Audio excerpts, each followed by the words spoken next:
مولانا شمس الحق افغانی رحمہ اللہ سے ایک انگریز نے سوال کیا کہ آپ کے اسلام کے اندر ہے کہ جنتی کو 70 جوڑے کپڑوں کے ہوں گے، کیا وہ جنتی ان کا بوجھ برداشت کر سکے گا؟ تو حضرت افغانی رحمہ اللہ نے فرمایا کہ اگر تیرے پاس 10 جوڑے کپڑوں کے دنیا کے اندر ہوں تو کیا تو سب کو ایک ہی وقت میں پہنے گا؟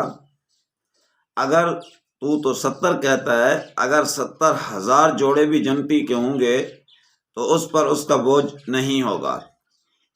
جس طرح کہ تو نے کبھی سمندر کے اندر نہایا ہے؟ تو اس نے کہا ہاں ضرور نہایا ہوں۔ تو حضرت افغانی رحمہ اللہ نے اس انگریز سے پوچھا کہ سمندر کے پانی کا وزن کتنا ہے؟ تو اس نے آگے سے جواب دیا کہ اربوں من جو ہے اس کا وزن ہے۔ حضرت افغانی رحمہ اللہ نے کہا کہ کبھی تجھے اس کا بوجھ محسوس ہوا ہے؟ تو انگریز نے کہا کہ کبھی اس کا بوجھ مجھے محسوس نہیں ہوا۔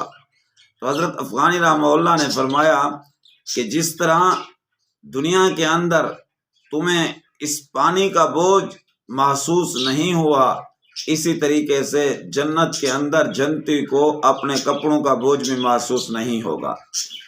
اسی طریقے سے شاہ عبدالعزیز صاحب محدث دہلوی رحمہ اللہ سے ایک مرتبہ ایک انگریز نے کہا کہ آپ کے ہاں داڑھی کے اوپر زور دیا جاتا ہے کہ داڑھی جو ہے وہ رکھی جائے، حالانکہ جس وقت بچہ پیدا ہوتا ہے تو اس وقت اس کے چہرے پر داڑھی نہیں ہوتی۔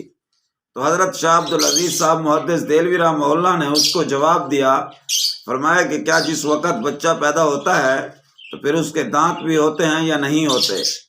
اس وقت تو اس بچے کے دانت بھی نہیں ہوتے، تو پھر بچے کے دانتوں کو بھی توڑ دینا چاہیے۔ اس پر ایک آدمی نے کہا واہ مولانا، آپ نے کیا دندان شکن جواب دیا۔ اللہ تبارک و تعالی ہمیں مذہب اسلام کو سمجھنے کی توفیق نصیب فرمائے۔